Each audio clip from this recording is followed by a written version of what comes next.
And what I want to share in particular is a lot of love for your amazing team, for Bill, for Carmel, for Christina, everyone who's supporting your success. So please do me a huge favor, give them a lot of love right in the chat for being there for you at every stage of your journey, whether you're just starting out as an alum or whether you're coming back for your second tour of duty like Kim is doing. Okay, that being said, a little bit about your speaker today. I've had this really lucky career where I started as a kindergarten teacher. And the number one thing that I loved doing as a kindergarten teacher was teaching my kids about technology, how to make their own MP3s, their own movies. And then that same nerdy passion brought me out to Silicon Valley, where I worked for Apple and Google and these great places.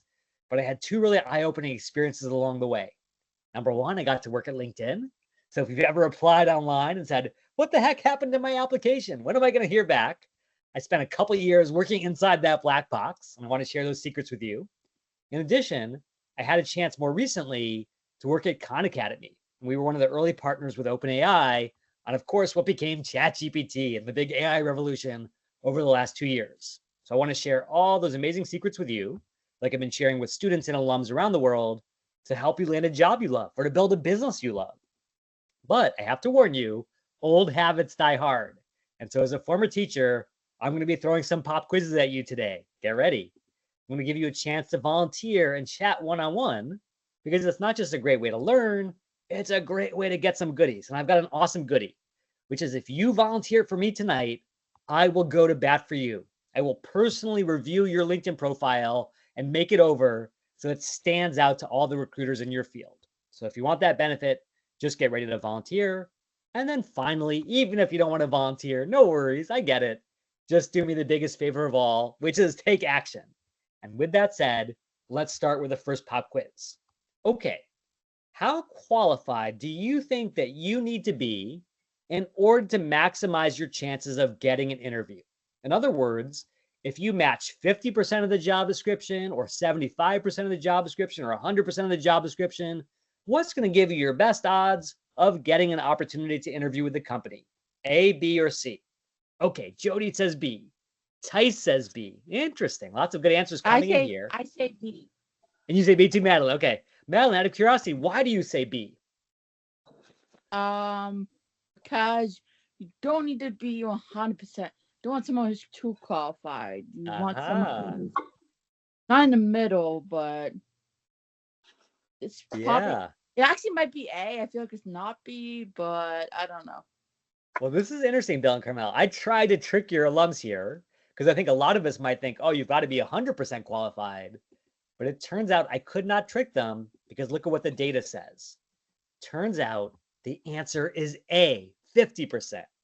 When you look at the actual data behind the scenes, what you will see is that the very best opportunity to get found for a role, chosen for a role, is not to be 100% qualified or even 75% qualified, but somewhere between 50 and 70%. Now, this goes to what Madeline was just talking about. The reality is that when I was a recruiter earlier in my career, I could bring in someone who's 100% qualified, but they would probably be overqualified, to Madeline's point. They would get the job offer and then they would turn it down and break my heart because they had a better offer somewhere else. Versus if someone was 50% qualified or 60% qualified, they could come in and get the job done, but they are hungry enough to say yes in the first place. And as a result, what I would love to do is I would love to help you figure out how you're doing on the qualification test and help you stand out. So Jody, I saw your hand go up right away. Would you be interested in volunteering here? Do a little demonstration with me. Yeah, of course, okay, Jody? I did last time. Can you hear me? Yeah, absolutely. That would be great, Jody. Yeah, okay, but yeah, before that, I have a question about. Oh, go for it. Yeah, please do. If Germany, if people like match 100%, you will feel insecure because they will have other opportunity, right? But many employer they want this kind of people, no? Yeah.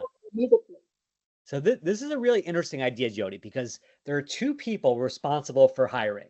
There's the hiring manager and there's the recruiter. The hiring manager is your future boss. And yes, they would always love to have the 100% qualified person. But here's the problem. The recruiter actually understands how job seekers think. And so no matter what the hiring manager wants, they know the reality is, even if I bring in this 100% qualified person, they're going to reject us at the end of the day, which is a waste of everyone's time, including the hiring managers. So what recruiters will often do is they'll choose someone who's a little less qualified because they know they're actually likely to accept the offer in the first place. And because the recruiter controls the candidate pipeline, they have that final say. Great call out, Jody. That is so important. Okay. Thank you. So Jody, should we give this a shot? Would you be interested in doing this? Of course. Okay, Yes. I love it. So everyone give Jody some love right in the chat for being so brave. And then Jody, tell me this. What's a job that you might want to get for the next stage of your career? A senior consultant, a senior ERP project consultant. Awesome. And did you say ERP consultant? Yes, I did. All right. So this is great because what we can do using the power of AI is start to figure out how qualified you are in the exact way we just talked about. So check this out. Yes. We're going to come over here and say senior ERP consultant. And are you in Toronto, Jody? Yes, I am. Okay, so we're going to focus on Toronto. And sure enough, there are lots of people hiring for your talent. Deloitte and J&M and SI Systems. And what we can do is we can look at these job descriptions and start to understand, do you actually match them? What is your match rate? So check this out, Jody. We're going to grab this job description. I want everyone to find a job that you're excited about. So for example, Madeline mentioned an interest in early childhood education. So grab that job. And then all you say is, what are the top 15 most important skill keywords in this job? I'm going to give everyone this prompt in the chat so you can try this. And now we're going to start to think about that match rate. We're going to get the denominator. Here are the 15 things that algorithm is looking for. Now, Jody, do you mind if I pull up your LinkedIn profile to compare it to this specific list? Okay. Awesome. Okay, sure. And everyone give Jody a lot of love. And I think, Jody, you and I connected before. Is that right? Yeah. Yes. And so watch this. Here's a little hack. I don't even know if I mentioned this. This is a new one. If you click in more and then save to PDF, or if it's your own profile, you click resources and save to PDF, you can download your entire profile in one nice little file. And I'll show you what it looks like. Here's Jody's entire profile right here in a nice PDF. So now we come back to ChatGPT. We click the paperclip icon and we upload that file. And we simply say, what percentage of those keywords am I matching? We'll figure out your match rate. Okay, so we put that in. And then it's going to do a little analysis. It's going to look through your profile, look at these keywords, and it says, aha, you match. No. Yes. No. And don't worry, Jody. I want to be really clear about this. Just because you're at 100%, it's not necessarily a bad thing. Like, you still are going to have a very high chance of getting recruited. My argument was more, if someone is at 20% or 30%, why not try to get yourself to 50 or 60 or 70%? So I think you're in great shape, Jody. You're already there. But for any of your classmates on the call, try to figure out what you're missing. But Jody, that's incredible. You're doing awesome. But see, if you use AI, is this percentage? Because when I look at the job description, they are using Oracle, but I'm working on other ERP. So what do you think about that? Yeah, and say that one more time, Jody. You're saying you're using like a different kind of ERP, not Oracle? Yes, not Oracle. Yeah, so here's the thing. For any individual job, it may be very specific to a certain platform. And if you don't have that platform expertise, that's okay. Obviously, don't put down any skill you don't have. However, I would say you could also ask, like, what are the top 15 most important skill keywords across ERP consultant roles? And now, instead of focusing on a specific role, we can start to figure out that across lots of different roles, there are different platforms that are mentioned. And again, you don't need to have 100%, but if you have AWS, if you have Microsoft Dynamics, that's probably pretty good, because it's going to put you into that sweet spot where recruiters are going to choose you. Okay, Jody? Okay. Okay. So now, Jody, did I already do a profile makeover for you last time? I forget. Yes. Okay. Yes. So I'm going to give you another offer, Jody, which is I can certainly do another one, but I can also send you a copy of my book to Toronto, or I can do a profile makeover for a friend or classmate of yours. So you don't have to decide now, but think about what you want and just shoot me a message on LinkedIn, okay? Yeah, sure. Okay, Sure. Jody, you are awesome. Thank you for being such a great member of the George Brown community. Okay, now if you've got any questions about what you just saw on the screen, and Kamal says, hey, I want to volunteer, guess what, Kamal? We've got a volunteer opportunity coming right up, so hang tight. And for now, I want to go on to our next pop quiz and our next myth, and here we go. So the average job that's posted out there on the internet attracts 250 resumes in just the first 30 days. If you apply in the first 4 days after the job is posted, what does that do to your odds of getting an interview? Does it decrease them a little bit? Does it increase them a little bit? Or does it massively increase them? What do you think? Okay, Jody says C, plus 600%. Interesting. What about Madeline? What about Anna? What about everyone on the line? Give me an A, B, or C right in the chat. What do you guys think? I would say, I don't know, maybe C? Maybe C? Okay, interesting. And Alicia agrees. Let's go to Alicia. Alicia E, you said that the answer is C, plus 600%. What explains that, Alicia? What's going on here? It's actually something that I've heard that I don't know what the the logic is or the reasoning behind it, but it's something that I heard that if you apply within, I think what I heard was like 48 hours of the job posting, chances are better that you'll be seen. Yeah. Versus like waiting till the last day, where some people might think if you wait till the last day, then yours is going to be at the top of the list. But I don't know. That's why I'm here. That's right.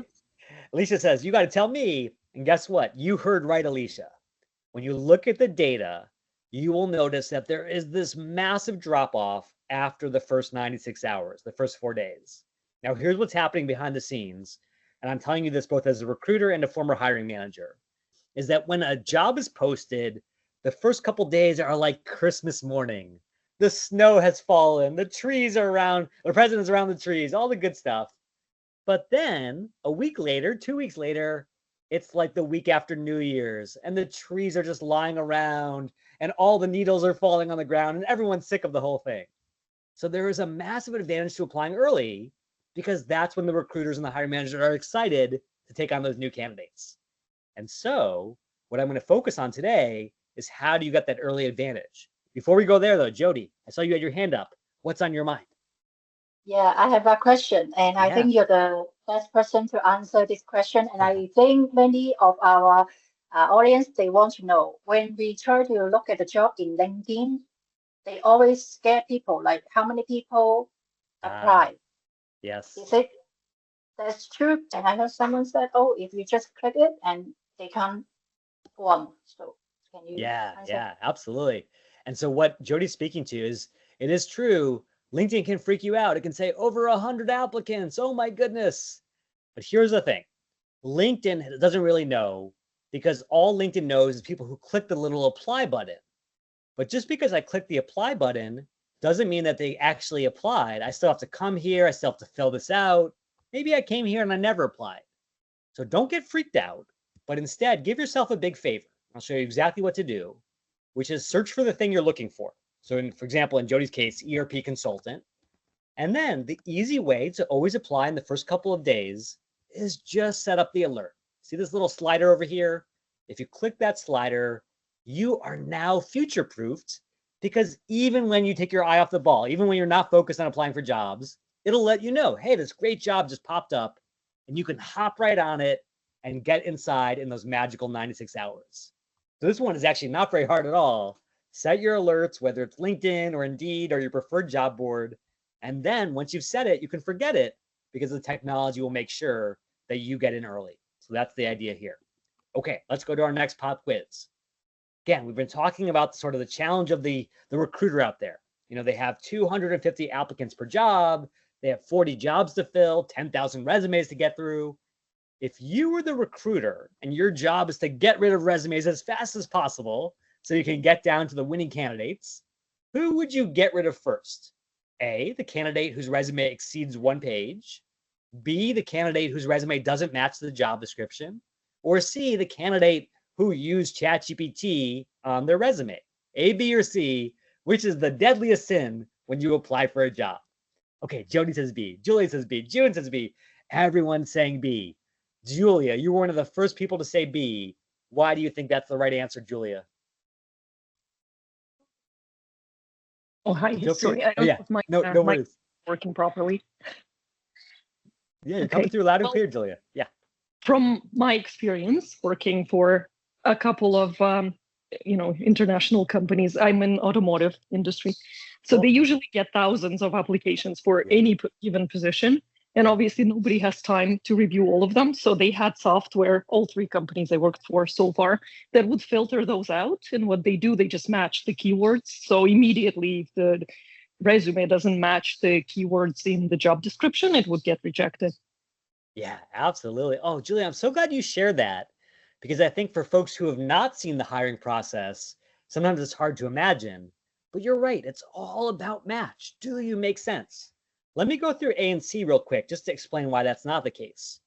So the first thing is, and this is really interesting, we were all told when we were in high school or whenever, the only good kind of resume is a one-page resume. Anything that's longer than that is not going to be effective.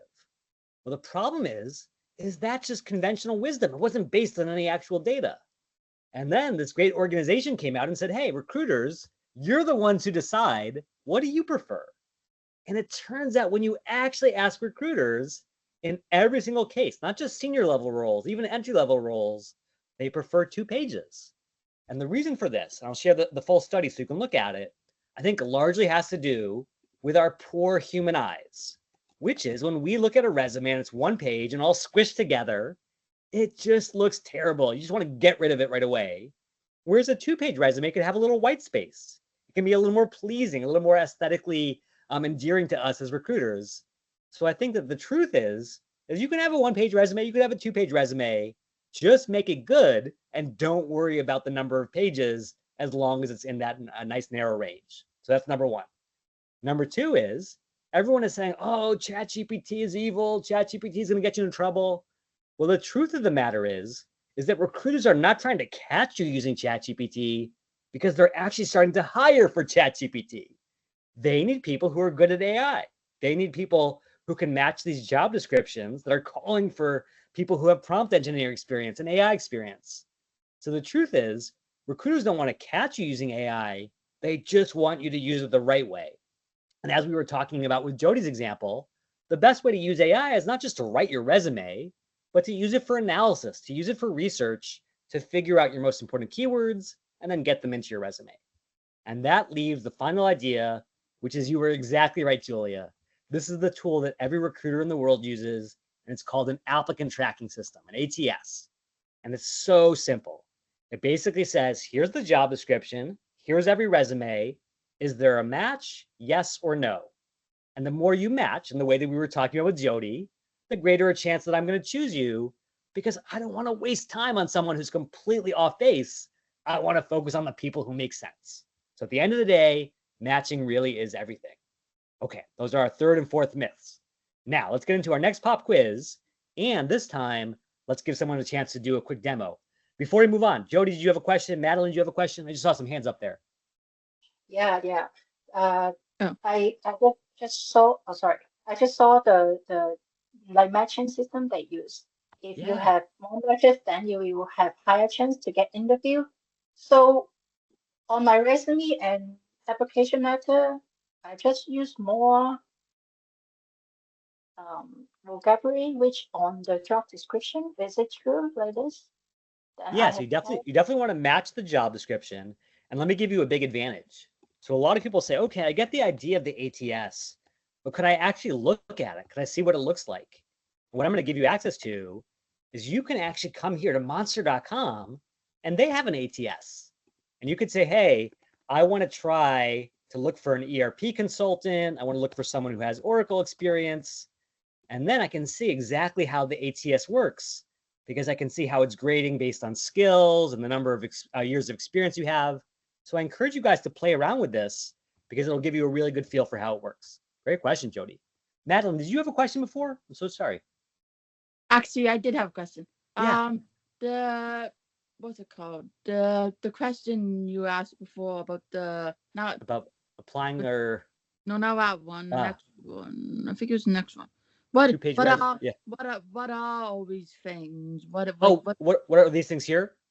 Like the chat, GT, like what is? Oh, okay, sure. Yeah, let me explain it. I don't have a LinkedIn profile, so. Oh, yeah. And don't worry so much about that. Like, honestly, the vast majority of things that you need to be able to find the job that you want and then figure out how you can make that match. That's what this is really about. So Okay. LinkedIn is nice, LinkedIn can help, but the reality is, like, especially if you're going into early childhood education, they want to see that you match the things they're looking for. So if I'm hiring an early childhood educator for my learning center, I want someone who knows the standards, who's been trained in all the protocols. If you can get that on your resume, you're going to be in good shape. Okay, Madeline? Yep. Okay, great questions. Okay, time for the next pop quiz. So here we go. How many recruiters are scanning your resume every single day versus your LinkedIn profile? This is kind of interesting, a little bit of a comparison pop quiz.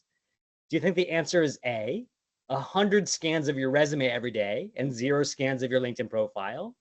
Or B, 0 scans of your resume and 10 million scans of your LinkedIn profile? Or tied 10 to 10? Now, I know this is a tricky question, but I'm curious to hear what you think. Kamal says C, Jody says C, but Shayla says B. You think it's B too? Okay, interesting. Let's go to Shayla this time.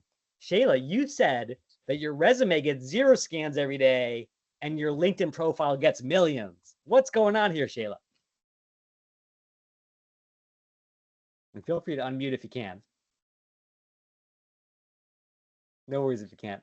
Let's go to Baheen. Baheen, you also said B. What was behind your answer? Baheen, feel free to unmute if you can.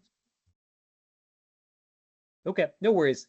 I know some folks might be in tricky places, so that's totally fine. I'll just explain the answer. Well, it turns out that Shayla and Julia and Alicia and all these folks were right, and let me prove it to you.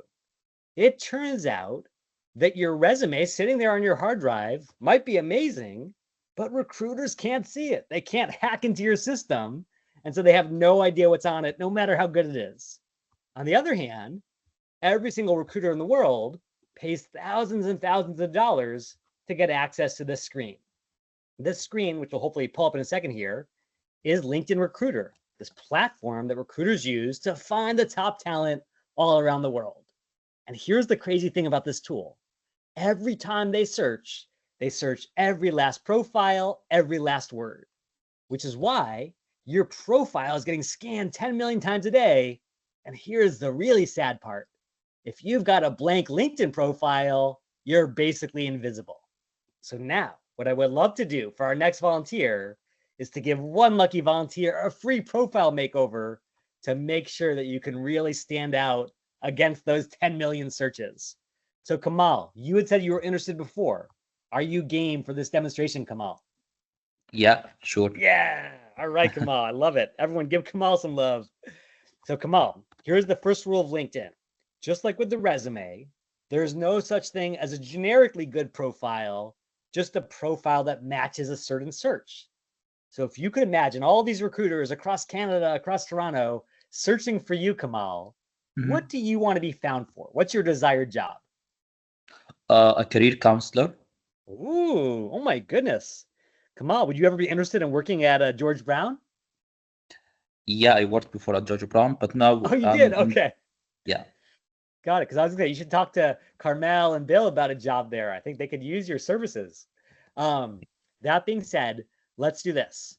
Let's come to LinkedIn and start to figure out how to make sure that you're going to stand out. So Kamal, what's your last name? Alcalalda, A-L-K-A. A-L-K-A. Yeah. Okay. Yeah, D-E-H. D-E-H, like that? Yeah. Okay, beautiful. Look for Kamal. And then let me search this way. Nope. If you have access to your profile, Kamal, if you've got like the URL, and let me show you how you can get it. I will send it right now. Oh yeah, if you don't mind sending it, that'd be awesome. Yeah. Sometimes my LinkedIn search fails me, but everyone give Kamal a lot of love. And then TSA, I see your interest, and I will definitely call on you for our next one. Okay, Yeah, so here you hold on go. for that, TSA. All right, we got Kamal's profile. Oh, beautiful. And sorry about that. I actually misspelled a letter there, so my apologies. Okay, so here's Kamal's profile. We know that he wants to be found for these career coaching roles. Now, Kamal, I'm going to review every part of your profile that matters, so that way it's 100% focused on the things that are going to get you found. I'm going to tell you right now, the fact that you put career coach right in your headline is going to give you a huge advantage.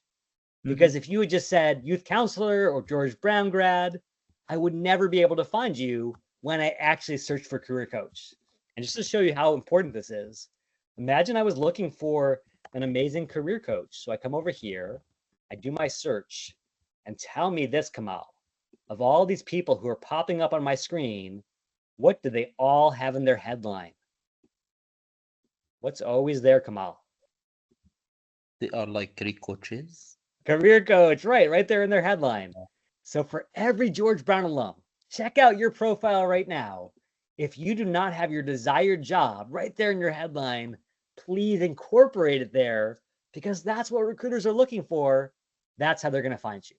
Okay, so imagine now that I've found you on the screen and I've got to decide, do I want to invest in getting to know you? Are you worthy of my attention? So I'm going to talk about a couple things that we really care about as humans, which are visuals, your cover photo, your headshot. Now, I will tell you right now, Kamal, that your cover photo, even though you filled it out, is a little bit abstract, a little bit hard to understand what you're getting at here. Could you imagine another visual that would be a little more obvious in terms of what you're getting at? Any ideas? Maybe coach training some students or like employees. Yeah. Okay, so watch this. I'm going to show you some really crazy hacks here. So if you go to pexels.com, I'm going to put this link in the chat for everyone to try. Pexels has some absolutely gorgeous royalty-free photography. So it looks awesome, but it's actually free. And so you're going to come over here and you're going to say, okay, I want to grab something that kind of gives off that vibe of really great coach. Maybe I'm going to say, let's use this picture here, kind of like of a workshop type setting. We're going to bring it over to Canva. And then Canva, which is also free, will let us really specify what we're looking for. So maybe we say, I want to be known as a world-class career coach. So I come over here with my heading. I'm going to make this white so it's really pops on the screen. And then I put in career coach right over here. And now anyone who lands on my page sees that little horizontal box, and they know that I belong. Does that make sense so far, Kamal? Yeah, interesting. Okay, so now you're going to win that very first impression. Hey, Kamal's in the space. Beautiful. Next up, let's talk headshot. Turns out that recruiters spend more time looking at your headshot than anything else. And they're always going to say, oh, Kamal, I don't look at it. I just focus on the keywords. Yeah, right. Here's the truth. We're human, so we love to look at faces. That's what we're trained to do as a species. So Yeah. I like your headshot, Kamal. I think the only thing that's coming across a little bit hard to read is your expression. Like, is it sunny and you're squinting? Are you happy? Are you friendly? You know, all these sort of judgments that we make about someone based on their facial expression. I'm not sure what to decide about you. So if you want to test out your photo, you can come to this other site. By the way, everything I'm sharing is 100% free. And if you use Snapper, it will say, hey, here's the stuff that you are signaling today through your profile photo, whether you're friendly, whether you're standoffish, whether you'd be a great colleague. And you can use this to really perfect that photo to send the absolute best signal. Does that make sense, Kamal? Yeah. Okay, so now we've got your holy trinity ready, which is you've got the subject line, or the header, excuse me, the cover photo, and the headshot. So now let's talk about the other stuff that matters. So Kamal, I love that you have this about section here, but it's a little bit short. It's only using up about 200 characters when you have 2,000 to work with. Would you like a better template to use to really make the most of the section, Kamal? But before that, I Go thought for it. I thought it's better to have like a short about instead of having like a long one. So it's easier to recruiters or people to read like a short bio. It's right? Yeah. Is that right? Yeah. Well, look at this. You're absolutely right that short is important, But look at this. I come over here. I say, this is Kamal. Thank you for the profile as a career coach, blah, blah, blah. Now, I don't even know if I can trust you because I haven't seen anything yet that proves to me that you are a great career coach. Let me show you an alternative approach. I want you to knock the recruiter's socks off. So they instantly stop and they say, okay, I'm done. Kamal is awesome. Here's how you do that. Number one, you start with the most important thing first. This is the exact thing that you are looking for, career coach, guidance counselor, whatever it is. Then you give them the reasons to believe you. Don't just say that you're a great career coach. Tell them about the students that you've served. Tell them about the jobs they've earned. Give them a clear sense of the impact you've driven. And then, because the algorithm has to find you in the first place, list all the keywords right out of the job description, just like we were talking about with Jody. Does that make sense, Kamal? Yeah, I'm giving them like facts about my job. Not even just facts, but it's almost like an advertisement for you as a professional. Because here's the thing. If I'm a recruiter and I search for a career coach, remember how many results there are. There are 75,000 career coaches on LinkedIn. What's going to make you stand apart from the other ones, Kamal, is how you promote yourself, how you tell your story. And so for anyone who wants to borrow that format, feel free to grab it right out of the chat. And then the last thing I'll speak about, Kamal, is look at your experience section. Remember what we were just talking about, which is that you're getting 10 million scans every day on LinkedIn, 0 on your resume. The fact that you don't have any of those bullet points here, any of those descriptions of your experience, what is that doing to your discoverability, Kamal? Sorry, can you say it again? Yeah. So let me ask it this way. How do you have a copy of your resume, Kamal, on your computer that has complete bullet points for all these jobs? Yes, I have. Okay. How many times is that resume on your hard drive getting scanned by recruiters every day? 0. 0, as we said. Yeah. Now we know that your LinkedIn profile is getting scanned 10 million times a day. Yeah. But every time I search for career coach or resume review or interview prep, I can't find those things because they're on your resume, not on your profile. Do you see the problem here, Kamal? Yeah, I see. Yeah. So the simple answer is copy and paste. 3 words.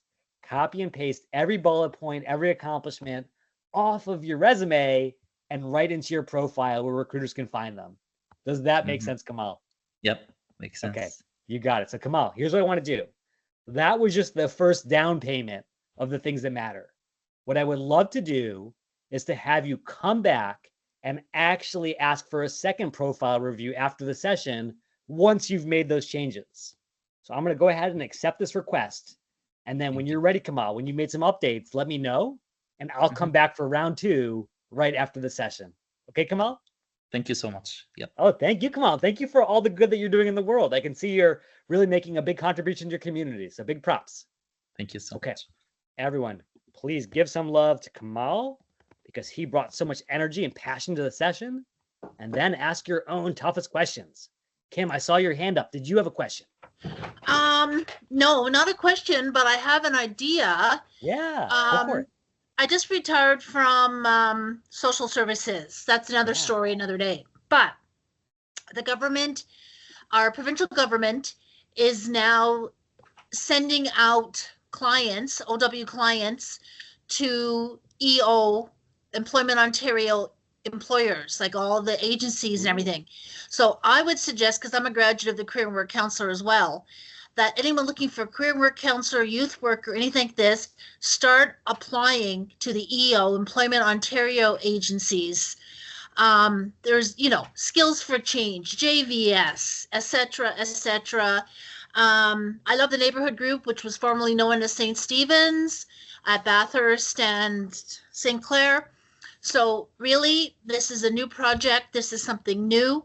So really, the provincial government is starting to use a third party to, which is I could tell you all another day, another story, but this third party. So the clients go from Ontario Works to this third party to the EO agencies who are going to be in charge, and this is the important part, going to be in charge of recruiting and finding employment. So it's going to be pressurized, but the EO agencies are going to be looking for people, That's especially awesome. So younger, because a lot of their people like me who've been there, 20, 30 years, we're going bye-bye right. as we can. So anyone looking for their career and work counselor, youth worker, anything like that, Employment Ontario agencies. That is awesome, Kim. Yeah, And this is what don't I go was through. telling Bill and Carmel at the beginning. The fact that George Brown alums want to help fellow alums like Yeah, Kamal is amazing. So Kamal, if I was you, I would reach out to Kim, connect on LinkedIn, yeah, because yeah, Kim that's is an fine. absolute massive source of opportunities here. Yeah. Yeah, because this is new for caseworkers as well. So a lot of caseworkers are going to be finding that their caseloads are going to be cut a bit, because we used to do an employment piece in our jobs as caseworkers, but we're no longer doing that part because now it's going to the third party, going to EOs Love it. Okay, and Kim, that is Employment great Ontario. insight. Cool. Thank you for sharing that. Let's go Okay. next to Jody. Jody, do you have a question about something we covered? Yeah, question. You just mentioned about the banner. We should use it for advertisement, right? So I'm The just cover photo, wondering, yeah. yeah, I'm just wondering, should we use that section to like add some selling point or Yeah, that's a great question. So basically, there's a whole spectrum of ways to use it. I want to start with the most basic, which is if you don't have a cover photo or you have an abstract one, it's not really doing anything for you. It's not communicating any message. And so, sort of the basic thing is, can I at least tell people what I'm focused on? So if I, as a recruiter, land on your profile, I know why I'm here. However, as you can see on my own profile, I've gone a little bit further to really promote this specific offering, to promote this specific thing that I have. In your case, Jody, I could imagine you listing out a couple of your bullet points, ERP, Oracle, all that good stuff right there in that section, because it's the first thing a recruiter sees. So you really wanted to nail that first impression. Great question, Jody. Okay. Thank you. Yeah, of course. Okay. Unless there are any more questions about LinkedIn profiles, let's keep on rolling to the very next question. And that is, true or false, do recruiters read cover letters? And I know this is one of the most mysterious parts of job searching, because we're always debating, do we write the cover letter? Do we skip the cover letter? Does anyone care? But if you had to guess, is the answer A, true, or B, false? Do recruiters read cover letters? Okay, Julia says B, it's false. Alicia says A, it's true. What do you say, Madeline? False. False. Okay, we've got a lot of falses, a lot of trues. I'd say it's 50-50 right now, back and forth. But Kamal, you said A and B. Kamal, you're onto something here. Why did you say both, Kamal? What's going on? So I think it depends about the job and the recruiters. So some of them care about your cover letter, some of them they don't care. That's exactly right. Like Jody says, this question always gives me a headache. And it gives me a headache too, because guess what? Instead of being able to give you a definitive answer, yes or no, exactly like Kamal said, it's somewhere in the middle. 26% of recruiters read cover letters, 74% do not. How do we know who's who? So to solve this dilemma, I want to give you a flow chart. In other words, a sort of decision path to figure out what to do. Now, let's talk about all three scenarios. Scenario one is that you come across a job application and it says you must write a cover letter. Obviously, you're going to write the cover letter, no duh. Scenario two, it says no cover letters accepted. Don't break the rules. Don't become the enemy of the recruiter. Just follow the instructions. But now, for that messy middle, which is probably 95% of jobs where it's unclear, I want to give you this advice. Jeff Bezos, the founder of Amazon, was realizing very early on in his journey that he was at the risk of completely burning out because of all the decisions he had to make. He had to decide where to locate the business, what kind of furniture they should have in their office, a million decisions every day, and it was completely driving him crazy. So the way that he got through that analysis paralysis is he came up with this regret minimization framework. And he imagined himself lying on his deathbed at age 80 or 90, and he thought back to himself, in 80 years, will I regret not doing this? If the answer was no, I couldn't care less, then he said, hey, don't bother. I'm just going to say no. And only in the rare exceptions where it was really game-changing, life-changing, would he say yes and he would do it today. And this just made everything so much easier for him because instead of getting caught up in all that paralysis, he just said yes or no based on that tiebreaker. And I want you to do the same thing with cover letters.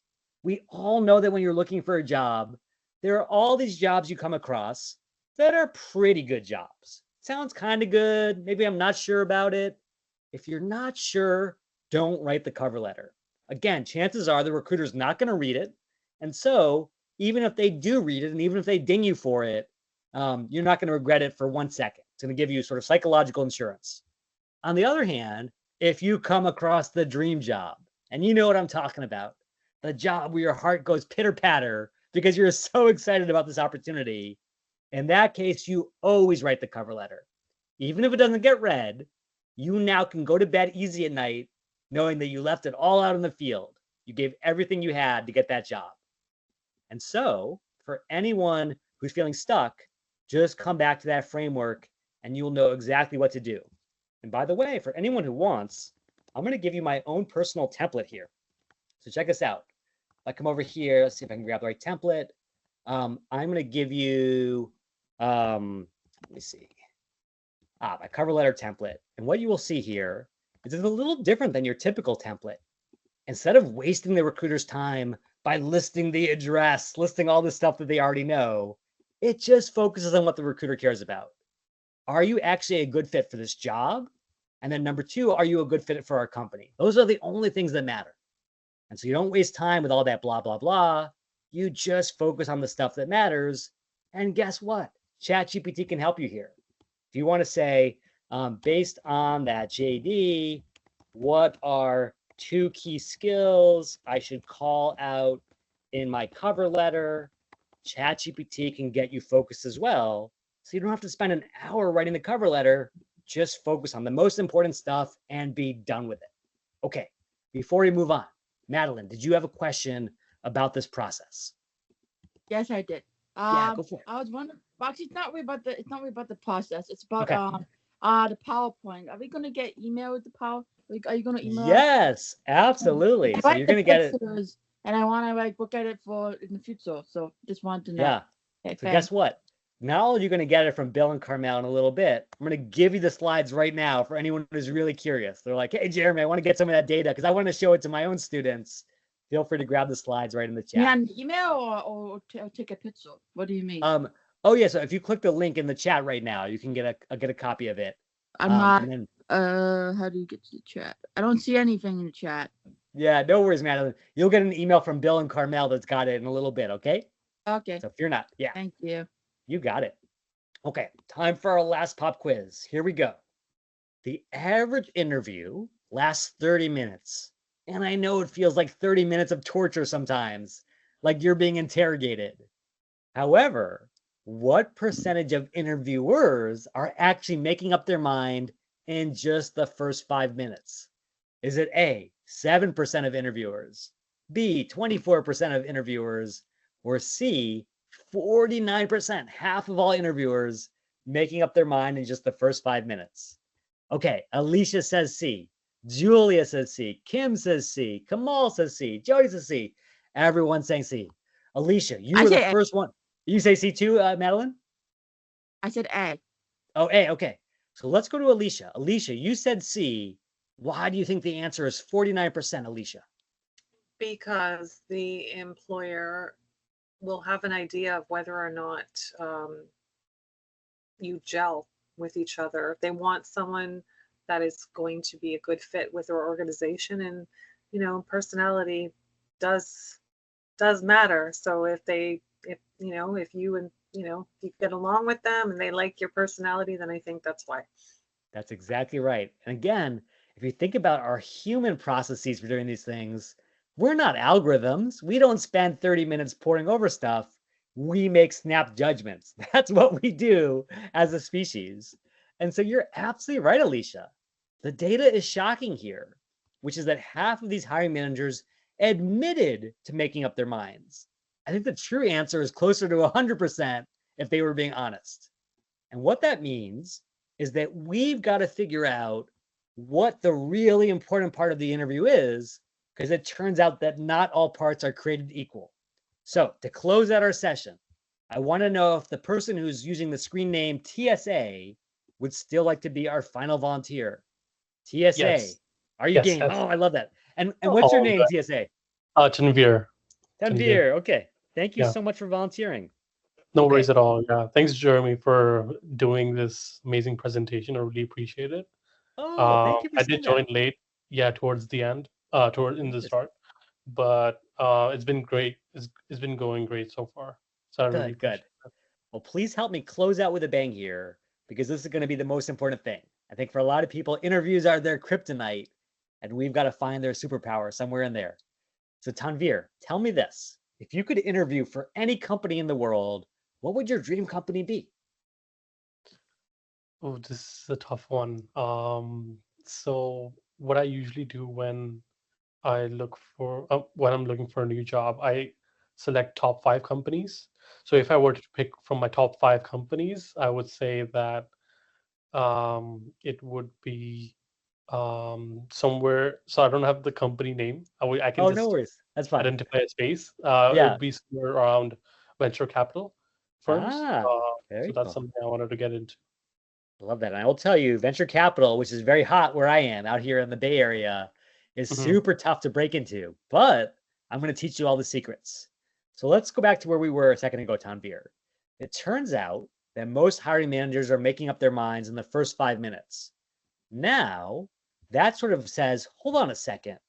All the stuff that we thought was really important about an interview, the behavioral questions, the case questions, the crazy estimation questions, even the thank you email may not be as important as the first question you get asked. What is that first question, Tanvir, that every interview starts with? I think And if anyone knows, put it in the chat or shout it out. Look what Jody Tell me said. about yourself. Tell me think it's, about yourself. And what were you going to say, well, I Madeline? think tell me about yourself. Yeah. Exactly. It is tell me about yourself is the not only the first question, but probably the most important. So now, Tanvir, if you had to put yourself in the shoes of the hiring manager and you were asking someone to tell them about themselves, what are you looking for in a really good answer? What are the 2 most important traits of an awesome interviewee, Tanvir? I'm so sorry, I got cut off. This is the exact question I was going to say, but it's all good. Can you rephrase your question Oh, again? sure. Yeah. So again, put yourself in the shoes of the VC big boss, the person who's hiring you for this role and interviewing you. They are basically thinking with their sort of human algorithm, that human black box, I'm Yes. looking for 2 things in this answer. What are those 2 things that every interviewer wants to hear in a great candidate? I would say I like working with people, Okay. and communication is one of the very common skill sets that a lot of Yeah. organizations use. So I would Yeah. pick that. Okay, so that's Pick those. one. And then what's the other? Um, I would say it could be maybe like stakeholder management, but I could be wrong. Like maybe just like doing the job, right? Yes. Yeah, and I think Jody said, tell me about your past experience. Absolutely. So guess what? You have just nailed the 2 things that every human cares about, Tanvir, which is when sociologists have gone around the globe and they've asked people, how do you make a first impression? What are you looking for when you decide if someone is friend or foe? It always boils down to 2 things. Number 1 is competence. Can you do the job? But number 2 is warmth. Would I want to do the job with you? And it's so important that we keep these in mind because so often when we go into interviews, we're always focused on competence. Let me get the right answer. Let me wow you with my amazing accomplishments. And we're forgetting about the human element. So, Tanvir, if I could help you get ready for the best interview of your life, would you be interested? Yes, why not? Okay, I love that. Let's Yeah, say yeah. no to that. And so Yeah. let me tell you exactly how to answer this question because I think a lot of us make some big mistakes that ultimately hurt us in the judgment process. So first of all, when I was applying for roles coming out of grad school, again, I had been a kindergarten teacher. I didn't really know what the right way to do these interviews was. So I tried to play it safe. And it seemed like everyone in my grad school was answering these questions the same way. Let me tell you everything I've done in my entire life, starting with the beginning of my resume. Here's where I went to college. Here's what I studied. This is my first job. This is my second job. Now I'm in grad school. And it seems safe because everyone was doing it. But it turns out, Tanvir, it was deadly because it failed those two things we just talked about. Number one, it was completely incompetent because instead of having a logical structure, it was a random checklist. First I did this, then I did that. There was no rhyme or reason to what I was sharing. And then number two, there was no warmth. It was completely devoid of passion or focus. It was just going through the motions, going through my laundry list. So that's what not to do. Now, when I first started to get offers from Apple and Amazon and Microsoft and Google, it's when I said, hey, I've got to do better to not just speak to the interview algorithm, but to the human algorithm, what we all care about. And so then I started talking about the passion that had lit up my career. Two things, not just technology, but using technology to help kids get access to opportunity. That's what I did in my kindergarten teaching experience. That's what I did for a small nonprofit that took that technology to scale and helped hundreds of thousands of kids around the globe.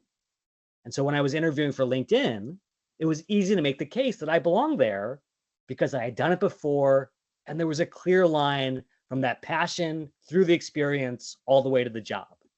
And that structure was way more competent. Tanvir, did you recognize the structure I used here, maybe from something you learned in middle or high school? Does it sound familiar to you? Yes. I think this is a really great example, like referring back to your childhood, not childhood, but like your past experiences and how those could be transferred over in terms of like what skills you may have that are transferable and that could be applied to the current job. That's true. But what's even more deeply human is this is the same process that we're all taught as kids, the 3-paragraph essay. If you recall that from middle school, where you start with your thesis statement, this is my argument, then you give evidence, then you give a conclusion. Every human brain in the world has been trained to follow that structure, that kind of logic argument, logic sandwich, if you will. And then finally, it's not just a boring logical thing, it's actually lit up by warmth.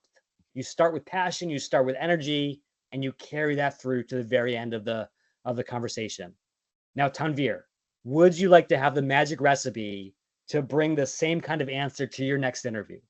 100% yes.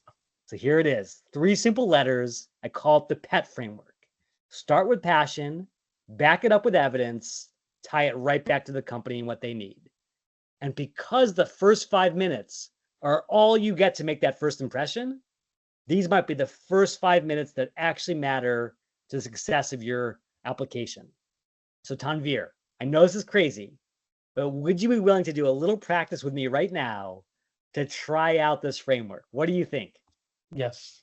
Oh my goodness. Okay, everyone, I have to say that you have met a new rising star at GBC because Tanvir is doing the hardest thing of all for all of his classmates.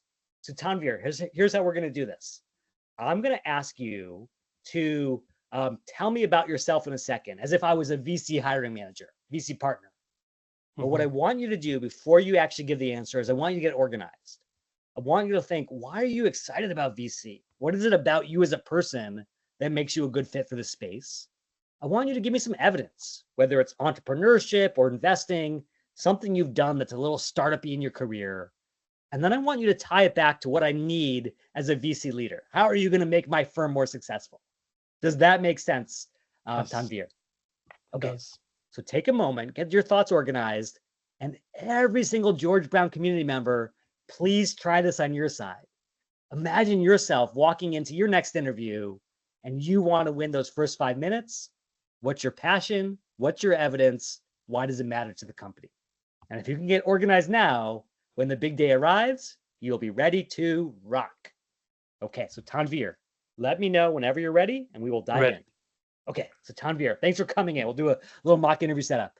Super excited to get to know you better because after looking through your resume, looking through your LinkedIn profile, I can see you've done some pretty incredible things.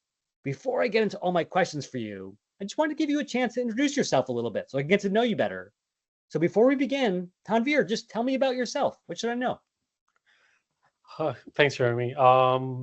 So I just want to take you back when I was pursuing my bachelor's in computer science back in Dubai. So during my education, I participated in a lot of startup events and hackathons. So I used to love building products that Ooh, used to solve complex problems in our day-to-day life. And I have I wanted to explore opportunities in the venture capitalists for like industry to to bring more of what I've gained during this past experiences and bring it to your company. So a I love it. recent experience that I would love to talk to you about is I have been involved in a startup environment culture and would love to bring that culture over to your firm and help you and help you progress further and work with different startups that specifically deal with accessibility. So accessibility is one of Ooh, I have worked on in my recent role at RBC. Uh, so I'm leading. I'm so there. Yeah. So that's what I want to do. So I want to work with startups that require any accessibility needs and bring that culture over there. So I love working with people. I've been in the environment, like startup environment culture. Um, yeah. So that's how I would put it. hey, Tanvir, beautifully done, my friend. I know I just put you on the spot in the hottest of hot seats, but you were the one who were on fire. You were burning it up. Beautifully done, Tanvir. And everyone, please give Tanvir so much love. That takes so much guts. Okay, Tanvir, I want to tell you what I loved and then what I want you to work on as part of your homework, okay? So first of all, I love that you're willing to just try this on the spot. I think that bravery and that courage is like 80% of your job searching success right there, just being willing to put yourself out there. So I love that. Number two is I think you have such good ingredients here. Starting out in CS, getting a chance to do accessibility work at RBC, like those are the exact kind of things I want to see as a VC hiring manager. Now, my challenge to you is can you put it all together, all the ingredients, into a flow that is a little smoother from start to finish? I know it's Mhm. super hard because you're just trying this for the first time, but here's how I tell your story. I would say basically there are two things that have completely driven my career. Number one is a passion for technology, but number two is a passion to use that technology to serve lots and lots of people who can benefit from it. And just to give you a couple of examples, I actually decided that I was going to major in CS, not just because I wanted to learn to code, but I wanted to learn to build things. That same fire that drives the entrepreneurs you invest in, that's what took me into computer science. And then number two, I wasn't just creating code for code's sake. I was taking that to RBC, taking that to accessibility to serve thousands of users across Canada to make them able to more effectively access our services, get more value out of what we were offering. And so when I think about what you need here at the firm, where you've got to work with other great entrepreneurs to actually build world-changing products, I've been there. I've been in those trenches. I've done that. And I would love nothing more than to do that for your next generation of entrepreneurs. How does that feel to you? That's awesome. I feel like you're an expert. Yeah, I Well, feel like yeah, you and just I've talk had a little about. practice. So my point is, once you've had a Yes. chance to marinate on some of these themes, you are gonna be a rock star, Tanvir. And so please do me a huge favor. I want to give you two benefits because I asked you a really hard question. I would love to give you a profile makeover. So obviously shoot me a message on LinkedIn. But because you were so brave and gutsy for me today, Tanvir, I also want to give you an interview makeover. I'll show everyone a little hack. If you come into LinkedIn under the job section, there is actually a place where you can record yourself doing sample interviews just to get a sense of how you're coming across, get some AI feedback. And if you record an answer here, Tanvir, and send it to me, like tell me about yourself, I will give you feedback on that answer so you know you're ready for prime time. Okay, Tanvir? Wow, awesome. I really appreciate that. I will Cool. definitely get back to you. And then here's a link for anyone who wants to try that. But Tanvir, you were amazing. Okay, I know we're at time, but I do want to give you some goodies before we close up. So first of all, a huge shout out to all the amazing folks who joined today, to our volunteers, to Bill and Carmel for making this possible. And then here are some of those goodies. Number one, if you've got questions we didn't cover today, let me remedy that. Let me answer your questions 10 minutes from now, tomorrow morning, a year from now. Happy to connect and stay in touch, just like I've done with Jody. Would love to be on call for anything that you need. Number two, I think some folks know about this, but not everyone, is that Bill and Carmel and George Brown itself are so generous. They are giving you every single class I've ever built on LinkedIn, AI, applicant tracking systems, all those mysterious black boxes we talked about. And best of all, they're not just free for today, they are free forever, courtesy of George Brown. So click that link in the chat, get lifetime access to those courses, and then give Bill and Carmel lots of love for getting you set for an amazing career. And then finally, one last crazy thing. Back when I was an intern myself, working on the Apple iPhone team in the summer of 2011, I had a chance to see Steve Jobs deliver the very last presentation of his life. And even though he was really sick, really frail, he got on that stage one last time and blew our minds. I'll never forget this last slide where he pulls out his iPhone, says, "For the first time in the history of our species, I'm going to talk to my computer. My computer's going to talk back to me." And that was the day that Siri launched, and the rest is history, as they say. ChatGPT, all the rest. So in honor of that last slide, I've got one more slide for you called CareerBot 3000. Here's how it works. If you come to this AI tool that I built for you and say, hey, I want to build a great life. I want to work in venture capital, but I want a chance to work on accessibility, and I want to move to maybe Ottawa because that's where my fiance is, whatever it is. You come in here, you paste in that resume, and you start to imagine what your life could look like. Venture capital associate, accessibility consultant. Okay, how do I build this career? I come in and put in the job title, I put in my preferred location, and now I start to build a roadmap, almost like a GPS to build a career that I love. And this tool is yours for free because you guys showed up today and made the most of this session. And all I ask is that as you take this tool out into the world, please go out there and absolutely make a huge impact, not just in your own life, but in the lives of others as well. I think as we head into the holidays, that would be the greatest gift of all, is to make that huge dent in the universe that Steve talked about. So a huge shout out to Bill and Carmel for making this possible, to all the volunteers. And then Bill, anything that you want to end with, anything you want to share with our amazing alums before we close out the session? Just want to thank Jeremy for this amazing, very informative section. And thank you everyone for joining. And if you have a moment, please complete the feedback questionnaire that I pasted in chat. This would help us to improve our services for our grads. Also, recordings will be available on the GBC website. There are recordings from previous sections as well, so feel free to check them out.